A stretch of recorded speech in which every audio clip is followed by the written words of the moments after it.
Bonjour frères et sœurs, Jean-Marc Bali, serviteur de l'Éternel.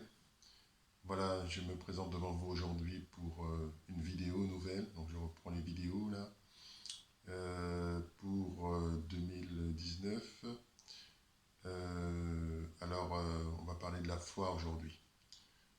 Donc c'est une vidéo pour présenter, enfin expliquer un petit peu plus. Tout le monde connaît la foi, les chrétiens connaissent la foi. La foi c'est la base des chrétiens. Tout le monde connaît ce que c'est que la foi. Et donc, il s'agit de voir un petit peu dans la parole ce qui s'y rapporte et à quel niveau est-ce qu'on peut prétendre être dans ce domaine qu'est la foi. Parce qu'il y a des niveaux dans la foi, il y a des dimensions dans la foi. Et certains hommes peuvent aller très loin, faire des choses extraordinaires. La foi dit demander à cette montagne de se déplacer. Et si vous avez la foi, si vous ne doutez pas dans votre cœur, mais la montagne se déplace. Voilà. Donc c'est les lois spirituelles qui sont liées à la foi. Je vais d'abord prier, et puis ensuite on va commencer tout de suite cet enseignement sur la foi. Merci Père éternel, merci pour ta bonté, merci pour ta grâce. Je te rends grâce pour ta présence ici pendant cette prédication. Je te rends grâce, Seigneur, pour tous ceux qui écouteront, tous ceux qui écoutent, tous ceux qui sont là. Je te rends grâce, Seigneur, pour les cœurs ouverts. Je te rends grâce, Seigneur, pour que ta parole se répande jusqu'aux extrémités de la terre. Je te bénis, Seigneur. Je prends autorité maintenant sur tout esprit impur, toute entité spirituelle qui veut s'opposer à cette prédication, à la diffusion de l'Évangile. Et je commande à tout esprit impur de quitter ces lieux, de ne pas intervenir dans cette prédication d'aucune manière, dans le nom tout-puissant de Jésus-Christ. Amen. Voilà. Alors, la foi, on va en parler donc comme un des dons du Saint-Esprit, mais surtout pour d'abord fixer l'importance de la foi. Qu'est-ce que c'est que la foi? On va commencer par une citation dans le livre des Hébreux, Hébreux chapitre 11. Le livre d'Hébreux chapitre 11, c'est un livre qui parle beaucoup de la foi. Et tout ce qui a pu se faire par les ancêtres des Israélites, par la foi. Et il y a une explication de la foi, une définition de la foi. Donc, le chapitre de la foi par excellence dans la Bible, je dirais, enfin l'un des chapitres, je dirais, c'est le livre Hébreux chapitre 11. Livre d'Hébreux chapitre 11. Donc, je vais lire Hébreux chapitre 11, verset 6. Sans la foi, il est impossible de lui être agréable, car il faut que celui qui s'approche de Dieu croit que Dieu existe et qu'il est le rémunérateur de ceux qui le cherchent. D'accord? Donc la foi, c'est le lien. Si je n'ai pas la foi en Dieu, je n'ai pas de lien avec Dieu. C'est très simple. Et ce que désire le Seigneur, c'est que nous ayons la foi en lui. Ce qui plaît au Seigneur, c'est quand il voit la foi en lui. Ça le glorifie. Il a de la joie par rapport à ça et ça le glorifie. Donc, quand le Seigneur voit la foi en nous, dans nos cœurs, pour lui, cela plaît au Seigneur. Et ceux qui n'ont pas la foi dans le Seigneur ne peuvent pas recevoir quoi que ce soit du Seigneur ou avoir quelque rapport, échange avec le Seigneur que ce soit. D'accord? Donc, pour être agréable au Seigneur, le dit la parole, sans la foi, il est impossible de lui être agréable. Donc, ça veut dire que c'est pas quelque chose de négociable, c'est quelque chose sur lequel il faut être extrêmement clair. La foi, donc on parle de grande foi, petite foi, on va voir ça plus tard dans la prédication, mais la foi en Dieu est indispensable pour plaire à Dieu et pour être agréable à Dieu. Ensuite, dans ce verset, il est dit que Dieu est le rémunérateur de ceux qui le cherchent, ceux qui cherchent Dieu. Chercher Dieu, ça veut dire quoi? Ça veut dire prier, ça veut dire lire la Bible, ça veut dire s'interroger, ça veut dire poser des questions au Saint-Esprit, ça veut dire essayer de comprendre, d'aller plus loin dans la compréhension, dans la révélation des choses qui nous sont dites et qui nous sont données par Dieu. Donc le rémunérateur, comme son nom l'indique, rémunération, ça veut dire on reçoit de Dieu quelque chose quand on procède à ce genre d'activité. Donc il y a une rémunération associée à ceux qui cherchent Dieu. Ça veut dire que c'est quelque chose de, j'allais dire, payant. Le fait de chercher Dieu, c'est quelque chose, voilà, que ça nous apporte quelque chose, ça nous amène quelque chose, Dieu nous bénit, et à son tour, Dieu nous agrée, Dieu aime notre présence, Dieu aime cela, et voir cela en nous, le fait qu'on le cherche, cela lui plaît. Donc qu'est-ce qu'il fait? Il rémunère cela, d'accord, de différentes façons. Donc, quand je dis payant, je ne parle pas forcément d'argent, mais ce que je veux dire, c'est qu'on est dans les bonnes grâces de Dieu, et que Dieu veille sur ceux qui ont cet amour pour lui. Amen. Voilà, donc ça c'est l'importance de la foi vis-à-vis de Dieu. Qu'est-ce que Dieu attend de nous, attend du chrétien par rapport à cet aspect, cette dimension de la foi. On peut aussi voir parmi la foi, enfin parmi les versets bibliques, un verset qui parle de la foi comme étant un des fondements de la vie chrétienne. D'accord ? La vie chrétienne est une vie qui est soumise à un certain nombre de persécutions. Je veux dire la vie chrétienne authentique. La vie chrétienne est soumise à des influences, La vie chrétienne est une vie qui peut se perdre. D'accord. La vie chrétienne peut aussi progresser si on s'y prend bien, si on travaille, si on est persévérant, mais ça progresse, ça avance. Quand je dis ça progresse, ça avance, ça veut dire la foi augmente. On est capable de marcher avec le Seigneur de mieux en mieux. Parce que la vie chrétienne, ce n'est rien d'autre que d'apprendre à marcher avec le Seigneur de mieux en mieux. Et à renoncer à ce qui est nôtre pour adopter ce qui est de Dieu. Donc c'est un changement, c'est une transformation de la personne en question. Donc, cette vie chrétienne nous pousse bien sûr vers la volonté de Dieu, à vouloir accomplir la volonté de Dieu, pas notre volonté. Rappelez-vous les paroles de Christ dans le jardin de Gethsémani. Pas ma volonté, mais la tienne. D'accord? Et c'est ce qu'il faut arriver à dire. Hein. Et ensuite, la vie chrétienne, donc c'est un des fondements. D'accord? Enfin, la foi, c'est un des fondements de la vie chrétienne. Pardon. Alors, Hébreux chapitre 6, verset 1, toujours le livre des Hébreux, c'est écrit « C'est pourquoi, laissant les éléments de la parole de Christ, tendons à ce qui est parfait, sans poser de nouveau le fondement du renoncement aux œuvres mortes, de la foi en Dieu, de la doctrine des baptêmes, de l'imposition des mains, de la résurrection des morts, du jugement éternel, c'est ce que nous ferons, si Dieu le permet. » Alors ici, Paul énumère les fondements. Donc pour Paul, en fait, la foi, ça fait partie des bases. C'est-à-dire, c'est vraiment les gens qui sont au stade de débutants à qui il faut dire que la foi est importante. Pour Paul, ce sont des choses qui sont tout à fait évidentes et considère ça comme étant, faisant partie, c'est les bases, c'est basique. Donc ça veut dire, si vous voulez aller loin avec le Seigneur, ce dont on va parler aujourd'hui, donc la foi, c'est quelque chose de basique. Ce n'est pas quelque chose de très avancé dans la connaissance du Seigneur et dans la marche avec le Seigneur. La foi, c'est quelque chose de basique. Ça fait partie de ce qu'on appelle les fondements. Vous voyez ? Donc, quels sont les fondements pour Paul? On va les revoir. Le renoncement aux œuvres mortes, premier fondement. La foi en Dieu, deuxième fondement. Doctrine des baptêmes, troisième fondement. Imposition des mains, quatrième fondement. Résurrection des morts, cinquième fondement. Jugement éternel, sixième fondement. Ce sont les fondements d'une vie chrétienne accomplie. D'accord? C'est la base.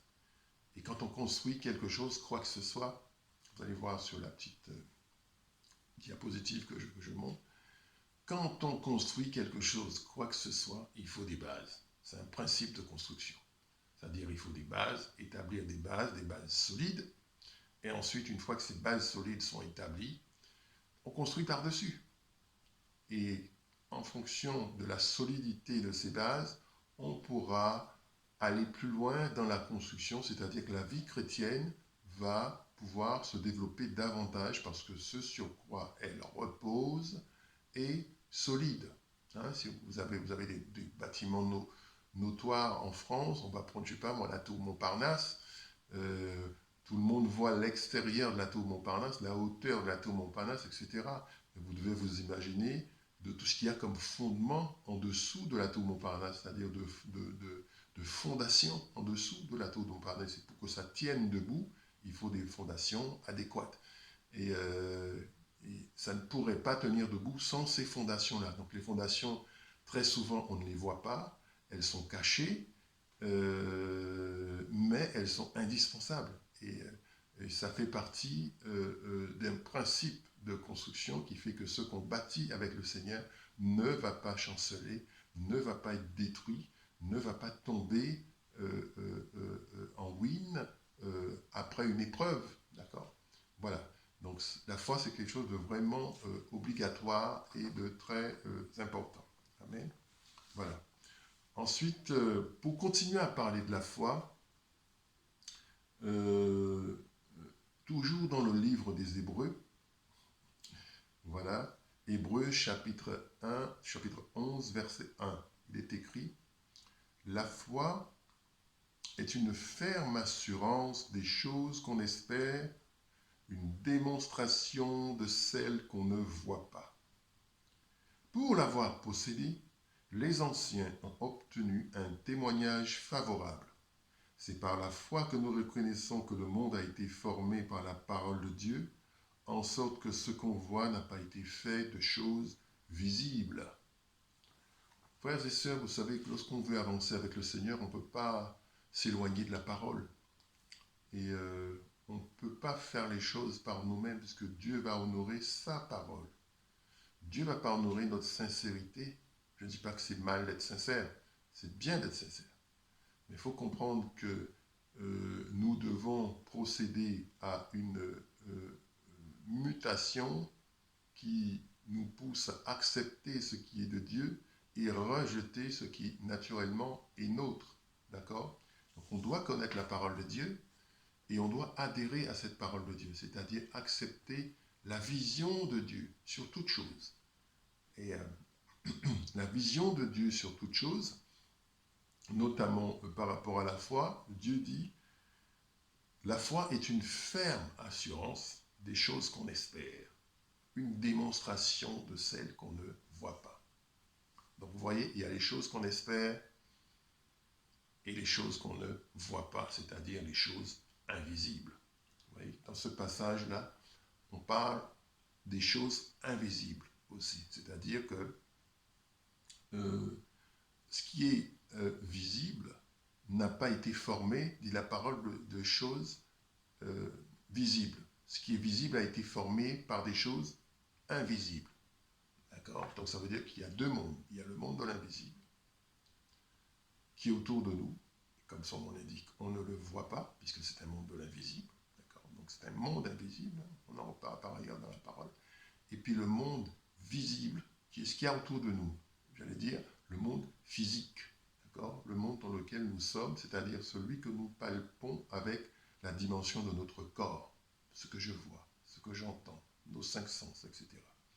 Et dans ce monde-là, vous avez tout un tas de choses, d'éléments, donc le monde dans lequel nous sommes, mais rien dans le monde où nous sommes n'existe par lui-même. Tout ce qui existe dans le monde où nous sommes a des racines dans l'invisible, c'est-à-dire a des liens dans l'invisible.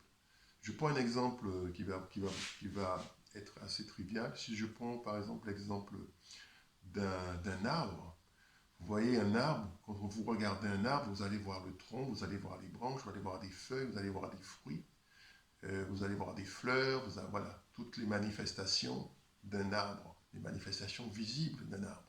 D'accord ? Mais il y a toute une partie qu'on ne voit pas qui est enfouie dans le sol. On va dire c'est la partie invisible. Et cette partie invisible-là, elle est obligatoire. L'arbre ne peut pas exister, l'arbre ne peut pas tenir debout, l'arbre ne peut pas donner du fruit, l'arbre ne peut pas produire de feuilles ou de fleurs sans que cette racine soit déjà suffisamment profonde, suffisamment puissante pour pouvoir puiser les ressources nécessaires dans le sol. Et tout ce que l'arbre va manifester proviendra des racines. pouvez pas avoir un arbre sans racines, ça ne tient pas debout. Ouais. Donc, ne pas croire en ce monde de l'invisible, c'est un petit peu croire qu'il peut exister un arbre sans racines. C'est pas possible. Donc, c'est une révélation qui nous est faite là, c'est-à-dire que notre vision des choses doit changer. Et Paul explique aux Hébreux que ce qui est visible, ce que nous voyons, en fait, c'est une dimension. Mais ces choses-là ont aussi une existence dans le monde de l'invisible. Vous voyez? Et les deux sont en lien. Les deux sont en lien. Voilà. Je peux prendre un autre exemple, peut-être qui va vous paraître peut-être plus intéressant. Quand on se regarde dans un miroir, voilà, c'est le matin, je prends ma douche, je me rase devant le miroir, et voilà, je vois mon visage. Il ne peut pas exister dans le miroir une image si moi je ne me mets pas devant. C'est impossible. Le miroir ne va refléter que ce qu'on lui met devant. D'accord? Donc ici, vous avez la partie visible qui va être ce qui est reflété, c'est-à-dire l'image dans le miroir, et la partie invisible, c'est-à-dire moi devant. C'est-à-dire, en fait, la vraie personne, c'est moi, et ce qu'il y a dans le miroir, c'est qu'une image. Donc ici, dans ce monde-ci, pour tout vous dire, c'est qu'on est entouré d'images. Tout ce qu'on voit, c'est des images. Ce n'est pas la vraie réalité. La vraie réalité des choses se trouve dans le monde de l'invisible. Ouais. C'est une révélation de Paul. Révélation très importante. Voilà. Donc, voilà. Donc ça, c'est important de comprendre ça. Comment on agit dans l'invisible pour changer des choses? Parce que c'est de ça qu'il s'agit. Hein. Quand on a la foi, on demande quelque chose à Dieu, ben, faut prier pour ça. Il faut demander au Seigneur. Et puis, il faut être dans la volonté de Dieu. D'accord? Mais nos prières vont agir dans le monde de l'invisible. Nos prières vont agir. Quand je déclare quelque chose dans le monde de l'invisible. D'accord? Et quand je déclare quelque chose dans le monde de visible, quand je modifie quelque chose dans le monde de l'invisible, ce qui se passe dans le visible a un effet. Si le jour où je me réveille le matin devant le miroir, ben voilà, j'ai fait la fête jusqu'à une certaine heure et j'ai beaucoup de cernes, ça va se voir dans le miroir. Tout ce qui est modifié sur mon visage, où j'ai oublié de me raser, j'ai laissé de la mousse à raser à droite, à gauche, ça va se voir dans le miroir. Donc toutes les modifications que je fais sur moi vont se voir sur le miroir. Et comment je fais pour faire ces modifications-là? Mais c'est par la prière. C'est par la parole, la puissance de la parole. Ça, c'est encore une autre dimension de la foi. D'accord? Donc, quand on veut changer des choses, frères et sœurs, il faut parler. Il faut parler. Parler dans le monde de l'invisible. Parler. D'accord? Parler, c'est agir dans l'invisible. Voilà. Encore une autre citation dans 2 Corinthiens chapitre 4, verset 18, il est écrit « Un poids éternel de gloire, parce que nous regardons non point aux choses visibles, mais à celles qui sont invisibles. Car les choses visibles sont passagères et les choses invisibles sont éternelles. » Les choses visibles sont passagères, donc ça veut dire nous ici, c'est passager. D'accord? Tout ce qu'on fait ici dans ce monde, c'est passager. Encore une fois, nous devons nous poser la question de ce à quoi nous attachons notre cœur. Tout ce qui se fait dans ce monde-ci, c'est passager. Jésus ira même plus loin, il va dire « Le ciel et la terre passeront, mais mes paroles ne passeront pas. » Ouais. Donc, nous, chrétiens, disciples du Seigneur Jésus-Christ, nous devons regarder aux choses invisibles. Ça veut dire cesser d'avoir les yeux fixés sur ce qui se fait sur la terre et regarder aux choses invisibles. Donc lever la tête et regarder aux choses invisibles. Ça veut dire avoir les yeux dans l'invisible. Regarder aux choses invisibles, vous ne pouvez pas faire ça sans une vie de prière suffisamment nourrie. Ça veut dire qu'il faut une communion. Regarder dans l'invisible, je ne peux regarder dans l'invisible qu'avec mon esprit. D'accord? hein, l'homme est divisé en trois parties, le corps, l'âme et l'esprit. Je ne peux avoir les yeux fixés sur ce qui est invisible, donc ce qui est éternel, que si mon esprit le fait. Et pour que mon esprit le fasse, il faut que je sois dans la prière. Si je ne passe pas suffisamment de temps avec le Seigneur, c'est des dimensions, des choses que je ne peux pas comprendre et que je ne peux pas atteindre. D'accord ? C'est très important de comprendre que Jésus lui-même était un homme spirituel parce qu'il passait du temps dans la prière. Vous avez des passages où on vous explique que Jésus avait passé la nuit à prier. Vous voyez ? On ne peut pas manifester les choses de l'Évangile comme ça sans, quelque part, payer le prix qui va avec. D'accord ? Donc, les choses de l'invisible nous sont accessibles. Mais pour s'y prendre, il faut déjà cesser de regarder à ce qui se fait sur la terre et commencer à chercher la face de Dieu avec notre esprit, d'accord ? Et demander au Seigneur de nous conduire dans les révélations des choses dans lesquelles il va pouvoir nous conduire. Quand on dit regarder dans l'invisible, ça ne veut pas dire qu'on saura tout, qu'on pourra tout faire et qu'on pourra tout comprendre et tout savoir, mais le Seigneur, à mesure qu'on avance avec lui, va juger de ce qu'il pourra nous révéler ou pas, de ce qu'il pourra nous confier ou pas. D'accord ? Donc il y a une croissance spirituelle. L'homme intérieur doit grandir. L'homme intérieur doit se développer. L'homme extérieur se détériore avec le temps. D'accord ? Mais l'homme intérieur, à contrario, doit se développer avec le temps. C'est-à-dire le temps que je passe, ça doit me servir à développer ma vie avec Dieu. Et ma vie avec Dieu, ça se fait, donc c'est mon esprit. D'accord ? L'esprit de l'homme qui est en lien, l'esprit régénéré, l'esprit de l'homme qui est en lien avec l'esprit de Dieu. D'accord ? Voilà. Merci Seigneur. Merci Père. Donc la foi, c'est vraiment une activité spirituelle. C'est comment déclencher des forces spirituelles qui vont permettre de modifier les choses comme Dieu le veut.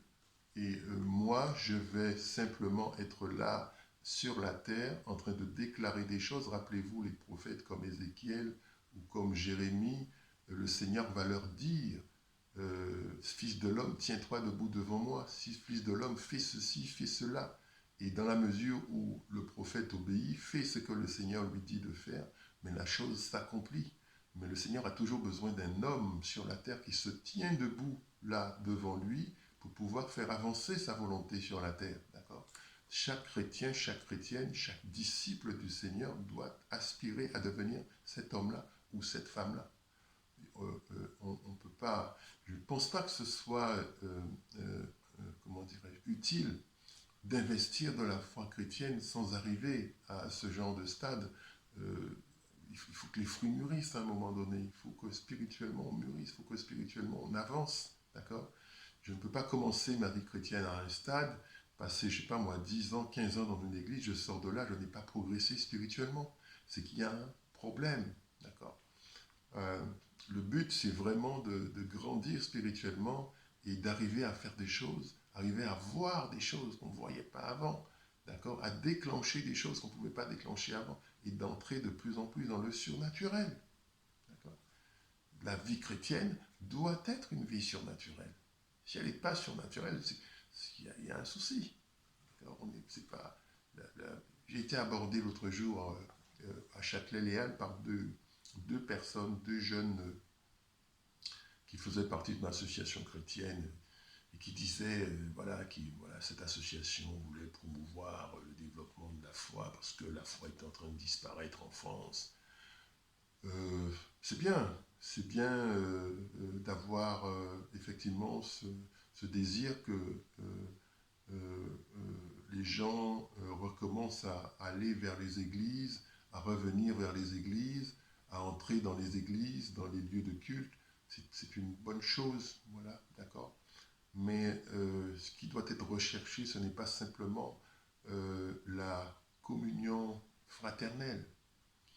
La communion fraternelle, elle est bonne, mais ce n'est pas le but de la vie chrétienne. La vie chrétienne est une transformation. D'accord. Je dois manifester le spirituel, vivre dans le spirituel, marcher dans le spirituel, voir dans le spirituel, me développer dans le spirituel. Si l'être spirituel ne se développe pas, ça veut dire que je n'avance pas. Tout simplement. Donc c'est vrai qu'on peut vouloir qu'il y ait beaucoup de gens dans les églises. C'est très bien. Moi, je ne suis absolument pas contre.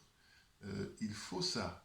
Mais une fois qu'on a eu ça, c'est pas le but de dire, voilà, il y a une très bonne ambiance dans l'église, il y a ceci, la louange est formidable, ceci, voilà, je connais Toto, je connais Titi. C'est très bien. Mais sur le plan personnel, on sera jugé un à un. On sera jugé un à un. Je ne vais pas dire, quand serai devant le Seigneur, je ne vais pas dire, je faisais partie de telle église, ou j'étais dans telle assemblée, ou j'étais l'ami d'un tel, ou voilà, où on va me faire un prix de groupe, et me dire, bon, ben, écoute, si tu étais avec eux, ça veut dire que c'est bon. Non, la seule personne avec qui je dois être, c'est Jésus-Christ. Si je ne suis pas avec Jésus-Christ, je n'ai pas de vie chrétienne. Je ne suis pas connu du Père. Hein? Quand le Père va me poser la question, mais poser la question à son fils surtout. Alors, est-ce que tu connais Jean-Marc Bali? Il faut que le fils réponde, oui, je le connais, il est avec moi, c'est mon fils. Donc, bien sûr, il a des péchés, mais je me charge de ses péchés. Donc, le père va dire, ok, ben, laissez-le aller. C'est à quoi c'est quelque chose de spirituel. C'est pas simplement une association, une tradition avec des gens autour qui gravitent. On fait ça, mais voilà, les gens doivent grandir, les gens doivent se développer. Il faut qu'il y ait des prophéties dans l'Église, il faut qu'il y ait de la puissance dans l'Église, il faut qu'on prie pour les gens, que les gens soient guéris, pour que les paroles, tout ce qui est dit dans l'Évangile s'accomplisse. Jésus disait que ceux qui croient en lui feront des œuvres plus grandes que ce qu'il fait. C'est vers ça qu'il faut aller. Il faut prier pour les gens. Il faut voir la main de Dieu agir. D'accord? Et autrement, on vit une vie charnelle. On est dans l'illusion, mais en fait, on est charnel et on vit une vie charnelle. Voilà. Donc, je pense que la question de la foi, c'est une des bases, comme je disais, mais cette question de la foi, il faut absolument l'approfondir. Pour ceux qui veulent aller quelque part avec le Seigneur, évidemment. Moi, je fais des prédications sur Internet, c'est vraiment pour des gens qui veulent aller quelque part avec le Seigneur, c'est-à-dire qui acceptent le changement. Il y a une parole qui dit « Prenez-moi comme je suis ». Des fois, vous avez des gens qui vous disent ce genre de parole « Prenez-moi comme je suis ». Ouais. Et le Seigneur nous prend comme nous sommes, au début. C'est-à-dire, il est bien obligé de venir nous chercher là où nous en sommes. Donc, si son désir, c'est de nous sauver, et qu'on a des défauts, qu'on a des travers, il va venir nous prendre au niveau où nous en sommes, avec nos défauts et avec nos travers. Mais ça ne veut pas dire qu'il accepte ça, et que c'est ce qui va entrer dans le royaume. Non. Dans le royaume, il n'y aura pas de défaut, il n'y aura pas de travers, il n'y aura pas de péché. Il n'y aura pas tout ça, tout ce qu'on fait là sur la terre, il n'y aura pas ça. Donc le Seigneur vient, il vous prend à ce niveau-là, il nous prend à ce niveau-là, mais le désir du Seigneur, c'est de nous emmener vers un niveau de sanctification pour se débarrasser de tout ce qui déplaît à Dieu, de tout ce qui fait partie des œuvres des méchants. D'accord? Et donc, une fois qu'on a été adopté, mais tout de suite, on rentre dans un processus de transformation pour nous changer. Au ciel, il n'y aura pas de méchants, il n'y aura pas de pécheurs, il n'y aura pas de... Voilà, dans la présence de Dieu, il n'y a pas tout ça. Donc vous comprenez bien qu'il faut se débarrasser de tout un tas de choses, d'habitudes négatives, de paroles négatives, de pensées négatives, etc.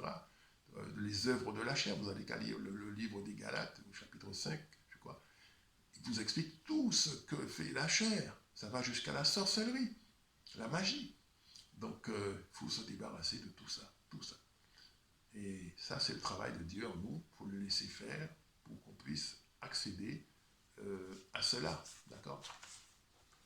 Voilà, donc la foi en Dieu, c'est une manière de marcher.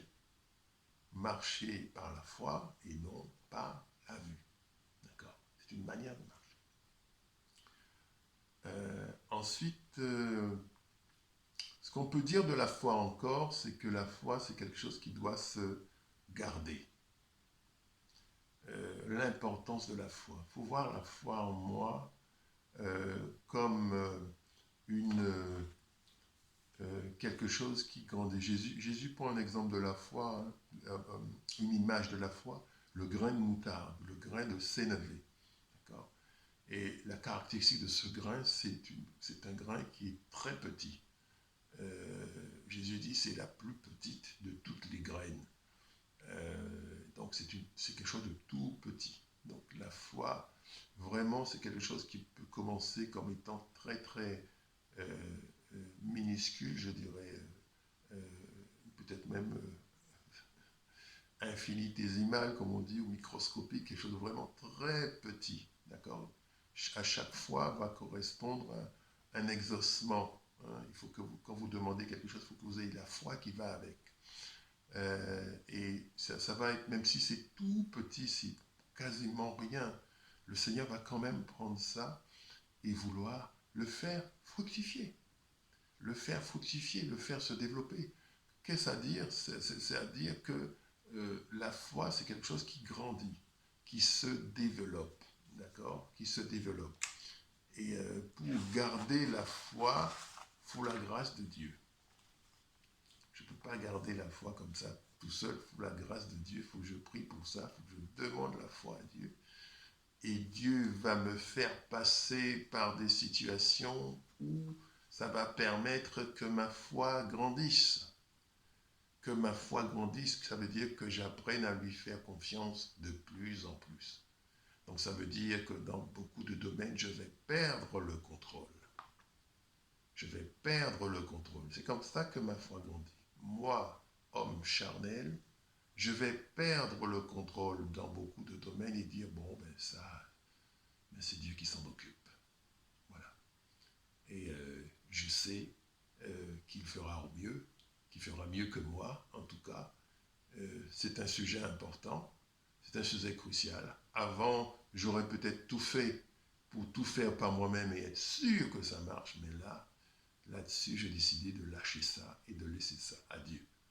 Et donc, j'avance avec la foi. Amen. Voilà. Il y a un passage intéressant dans Luc chapitre 22, à partir du verset 31, où Jésus s'adresse à ses disciples sur ce qui va venir. Il dit, Simon, Simon, Satan vous a réclamé pour vous cribler comme le froment. Mais j'ai prié pour toi, afin que ta foi ne défaille point. Et toi, quand tu seras converti, affermis tes frères. Jésus parle à Simon. Simon, le disciple un peu spécial, celui qui fait les choses et qui dit des choses et qui fait le contraire après. Celui qui se trompe, mais c'est aussi le plus zélé. Le plus zélé et très amoureux du Seigneur. Mais il se trompe. Jésus, qui est un homme spirituel, voit dans le spirituel ce qui se passe.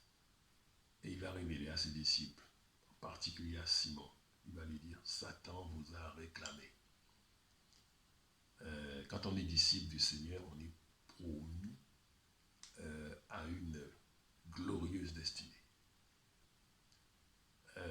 Une destinée avec le Tout-Puissant et une destinée qui dépasse le cadre de notre vie terrestre charnelle, c'est-à-dire la tombe n'arrête pas cette destinée.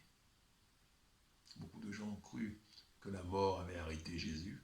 Quand on l'a vu mort sur la croix, ils se sont dit, oh, mais c'est terminé. Mais voilà, mais c'est là que ça s'arrête, après tous les miracles, tout ce qu'il a fait. Encore un prophète martyr, encore un qui est mort. Voilà, c'est une loi qui ne peut pas se changer. Non, Jésus vient pour changer les lois de la vie. Et dire à la mort, tu arrêtes maintenant. Sors de là, comme une montagne. Allez, sors de là et jette-toi dans la mer. Il est écrit dans le livre de l'Apocalypse que la mort elle-même va être jetée dans les temps de feu. La mort est une créature. Va être jetée dans les temps de feu. Ce n'est pas un état. D'accord? Donc c'est une créature. Va être jetée dans les temps de feu. Donc Jésus voit une épreuve venir pour ses disciples. Et les disciples ne se doutent même pas de ça. Ce sont des hommes qui, pour la plupart, sont charnels. Il ne faut surtout pas voir les disciples comme des surhommes. Ce ne sont pas des surhommes, ce sont des hommes, comment dirais-je, très simples, qui n'ont pas de prédisposition particulière. Ils partent vraiment de la base. Et le Seigneur ne les rejette pas parce qu'ils sont petits. Et le Seigneur va leur dire, en particulier à Simon, il y a une épreuve qui vous attend. Satan veut vous réclamer, vous tester les uns après les autres. Pourquoi Satan veut faire ça? Mais pour disqualifier les disciples, pour les disqualifier les uns après les autres. Un peu comme pour le serviteur Job. Hein? Satan va dire, mais est-ce que Job, il marche droit pour rien? Job, il est intéressé, tu l'as béni, tu lui as donné tout ce qu'il veut. Comment veux-tu qu'il ne te prie pas, qu'il ne te loue pas? C'est ce que Satan va dire. Et Dieu va permettre que Satan touche à la vie de Job. D'accord? Donc Dieu va permettre cette épreuve-là pour les disciples. Frères et sœurs, le Seigneur ne peut pas nous faire confiance sans nous avoir testés au préalable. Il faut absolument qu'un test ait lieu, un test de fidélité et un test de foi. C'est-à-dire, on vous plonge dans une épreuve. C'est exactement comme un examen.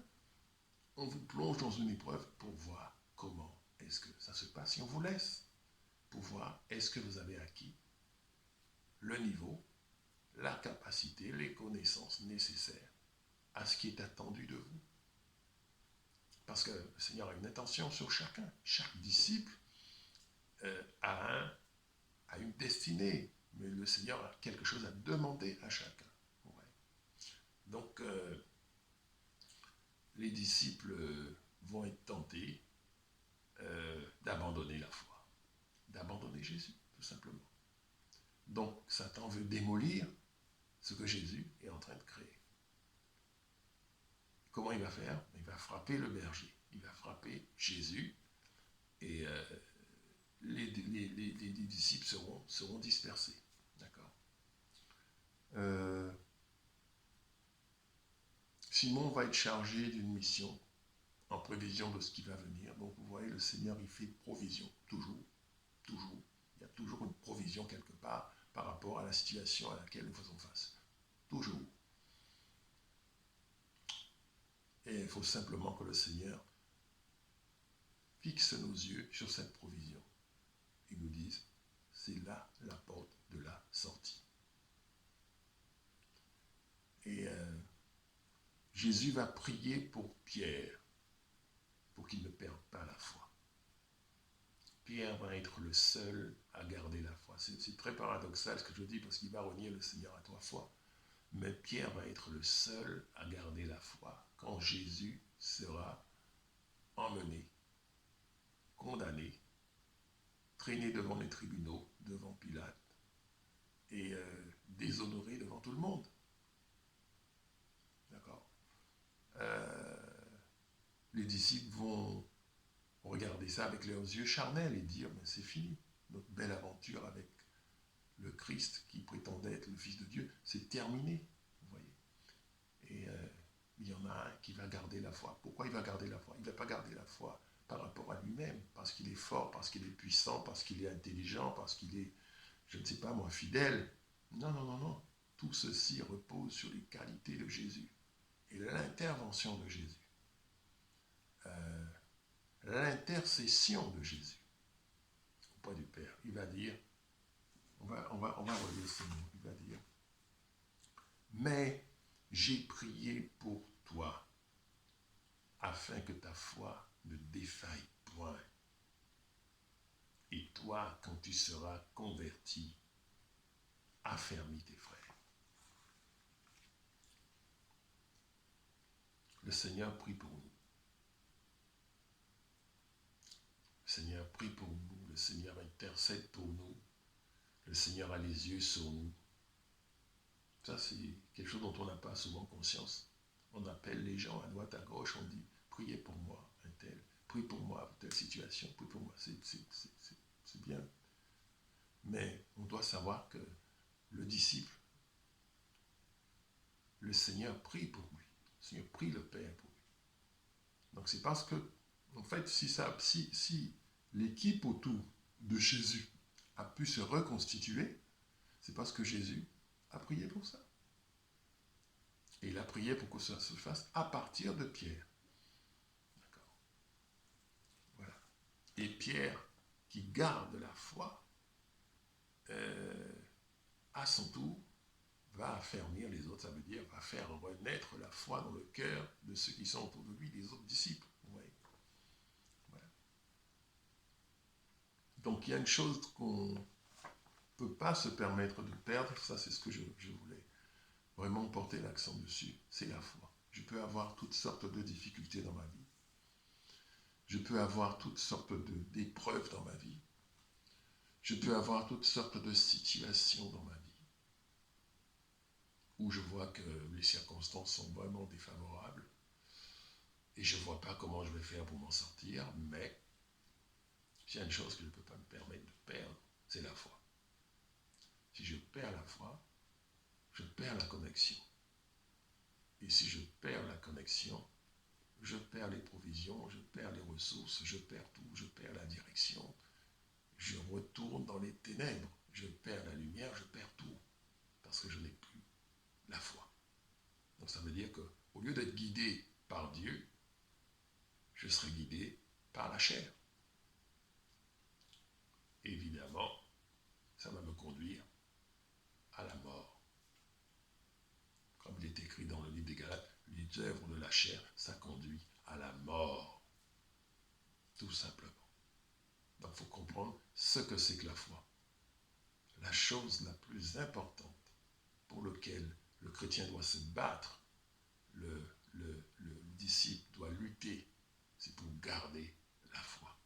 Pas le moment de quitter son ministère, d'aller, de retourner, il va dire « j'ai mené le bon combat, j'ai gardé la foi ».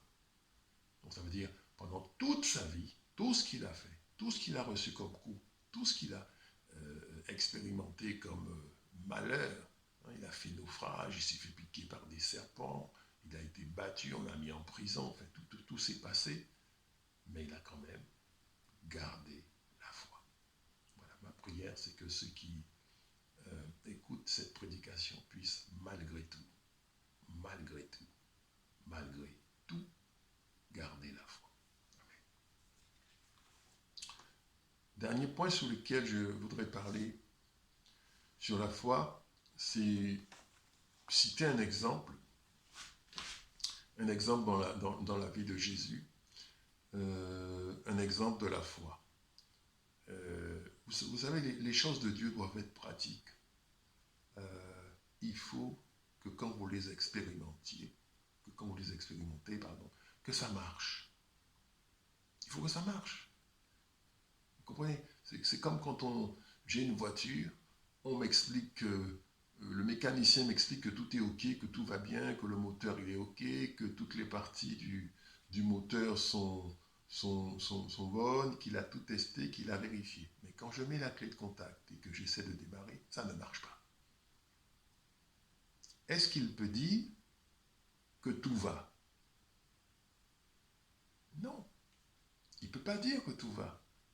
Si je mets la clé de contact et que j'essaie de démarrer, normalement, le moteur doit démarrer. S'il ne démarre pas, frères et sœurs, c'est qu'il y a un problème.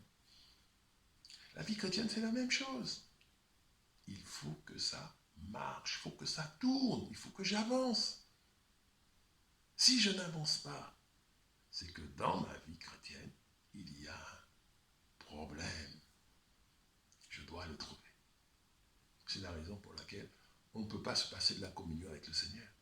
On a besoin de révélation. C'est lui qui va nous dire les choses.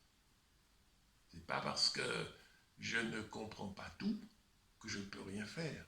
Je vais marcher quand même, je vais marcher par la foi. Et à des moments donnés, le Seigneur m'a dit, ouais, t'as vu, c'est ça. Amen. Donc, dernier point sur lequel je vais faire cette prédication, je vais peut-être continuer après une autre prédication sur la foi, je dirais.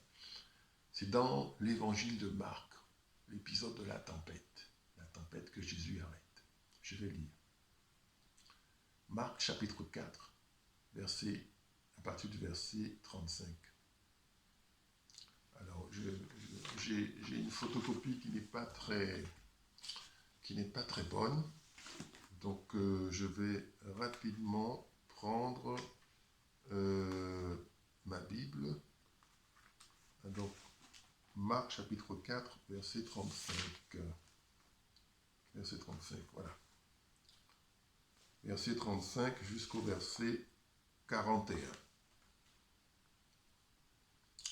Ce jour-là, le soir venu, Jésus leur dit, « Passons sur l'autre rive. » Après avoir envoyé la foule, ils l'emmenèrent dans la barque où il se trouvait.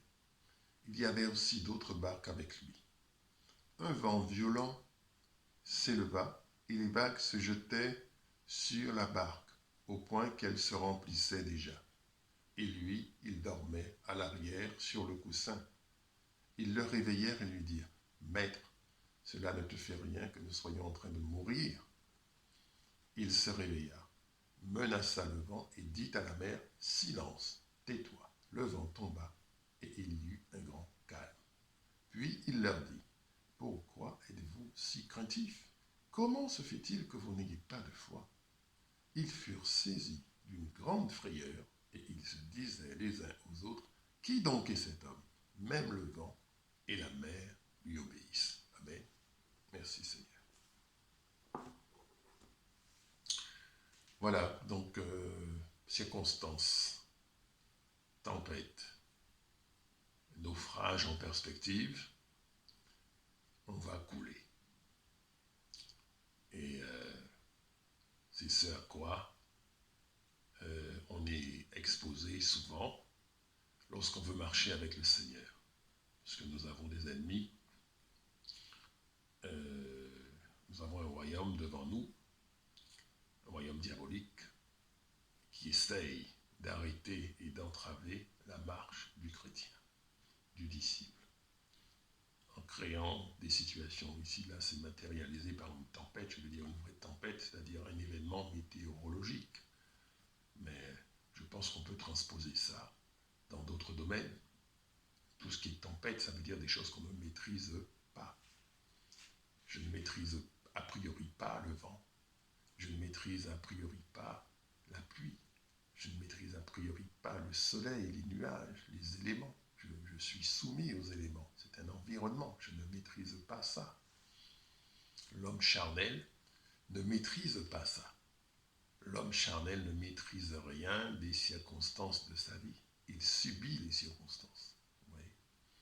Et les disciples, ils sont affolés parce qu'ils voient la mer remplir la barque petit à petit par vagues successives de l'eau partout qui entre dans la barque. Il ne faut pas être très malin pour comprendre ce qui va se passer. Ce qui les menace, c'est le naufrage. Et qui dit naufrage, dit mort. D'accord ? Surtout dans des conditions de tempête comme cela. Alors ils essaient avec leurs propres moyens de retirer de l'eau dans la barque. Bien sûr, ça ne marche pas parce que la tempête, elle est très forte. Et remarquent que leur chef, Jésus, leur maître, est couché. Pendant qu'ils sont en train de se débattre dans toutes sortes de difficultés, Jésus-Christ est couché. Ouais. Et ça interpelle. On dit, mais comment il peut être calme comme ça, dormir, être en paix, au beau milieu d'une tempête? Alors que nous, on a tellement de problèmes, lui, il dort. Et donc ils vont aller vers lui et lui poser la question. Comment tu peux dormir pendant que nous, on a tous ces problèmes-là? Jésus se lève, menace la tempête, parle à la tempête et il se fait un grand calme. Puis Jésus se tourne vers eux avec étonnement. Il est étonné. Il dit, mais comment se fait-il que vous n'avez pas de foi? Et les disciples, pareil. Ils se regardent les uns les autres. Ils sont étonnés aussi. Ils se disent, mais qui est donc celui-là à qui même le vent et la mer obéissent? Vous voyez l'étonnement. Vous voyez deux natures, deux types de gens. Ceux qui sont d'en haut et qui parlent aux événements. Qui disent maintenant, tempête, tu t'arrêtes dans ma vie. Je peux transposer cela, comme je disais tout à l'heure, à d'autres domaines. Tempête financière, tu t'arrêtes dans ma vie, au nom de Jésus-Christ. Tempête familiale, tempête conjugale, tu t'arrêtes dans ma vie. Je te commande de t'arrêter dans ma vie. L'homme spirituel, la femme spirituelle, quand elle prie, quand ils prient, doivent parler comme ça, aux situations. C'est une clé. Parler aux situations. Je suis le Jésus de Dieu sur la terre aujourd'hui. Donc je dois oser utiliser ma foi dans les situations dans lesquelles je me trouve. Ben oui. Donc je peux tout faire par la foi et parler aux situations. Oser parler aux situations, aux tempêtes. Parler toutes sortes de tempêtes. Les divisions familiales. C'est une tempête. On parle à la situation. L'enfant de paix dans la famille, le chrétien, le disciple de Christ dans la famille, quand il prie, il doit parler à la situation. Parce qu'il n'est pas n'importe qui. Un chrétien, ce n'est pas n'importe qui. Un chrétien authentique, ce n'est pas n'importe qui. C'est quelqu'un qui est en lien avec le royaume de Dieu. C'est un ambassadeur sur la terre. Il n'est pas chez lui, ici. Il sait qu'il n'est pas chez lui. Il sait qu'il est dans un environnement temporaire qui passera. Il n'est pas chez lui. Il est d'en haut. Quand vous naissez de nouveau, frères et sœurs, vous naissez d'en haut. D'en haut. Donc il faut agir et penser en tant qu'être né de nouveau et en tant qu'étant d'en haut et non pas d'en bas. Donc les deux réactions qu'on observe sur la barque, c'est la réaction de l'homme qui est d'en haut, qui est Christ, et la réaction des hommes qui sont encore d'en bas, qui sont les disciples. Qui sont les disciples? Ouais. Réaction charnelle, réaction spirituelle. Comment réagir dans nos situations? Donc je peux avoir toutes sortes de situations, toutes sortes de blocages, toutes sortes de tempêtes. Je peux, voilà. Et je parle à la situation. Je parle au nom de Jésus-Christ. Tempête, tu t'arrêtes dans ma vie. Tempête professionnelle, tu t'arrêtes dans ma vie. Tu t'arrêtes dans la vie de mes enfants, au nom de Jésus. Vous voyez bien qu'on ne peut pas faire ça si on n'a pas une vie de prière. La différence entre Jésus et les disciples, c'est que Jésus avait une vie de prière. Jésus, pendant que les disciples dormaient, qu'est-ce qu'il fait? Il prie. Il se lève tôt pour aller prier sur la montagne. C'est quelqu'un qui cherchait quelque chose.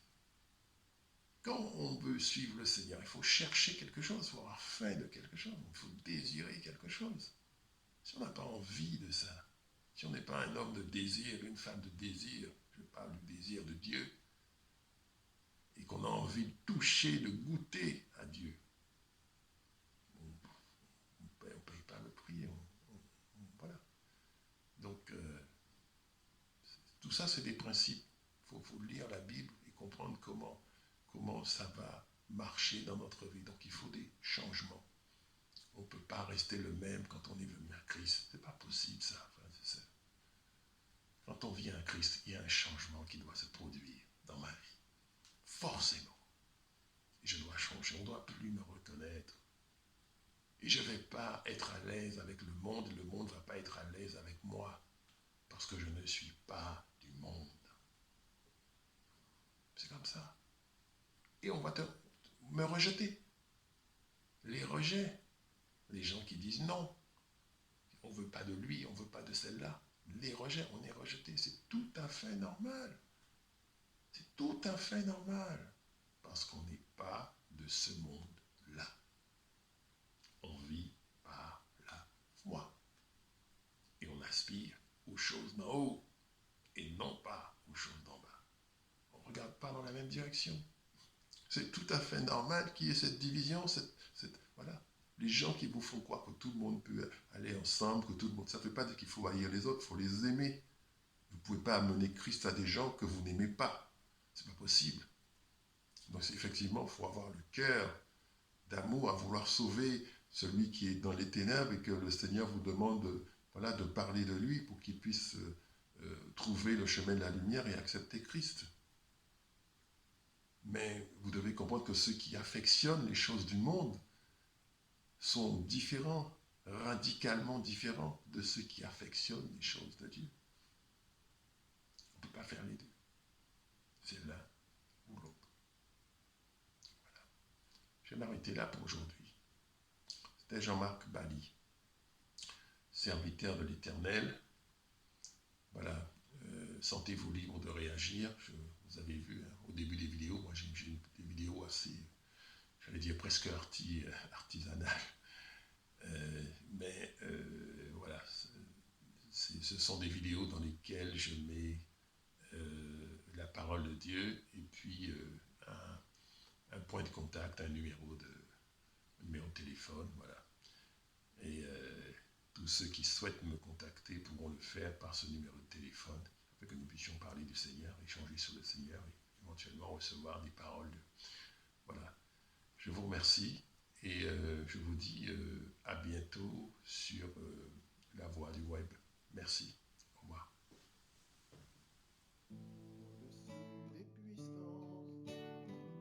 Au-dessus des rois, au-dessus de la nature et de la création, au-dessus de tous les plans des hommes sages, bien avant le monde tu existais, au-dessus des royaumes, au-dessus des trônes, au-dessus des merveilles que ce monde a connues, par-dessus tous les trésors de la terre, rien ne peut mesurer ta valeur. Crucifié, seul abandonné, tu as souffert, méprisé, rejeté, tel une rose soufflée sous nos pieds. Tu m'as sauvé, tu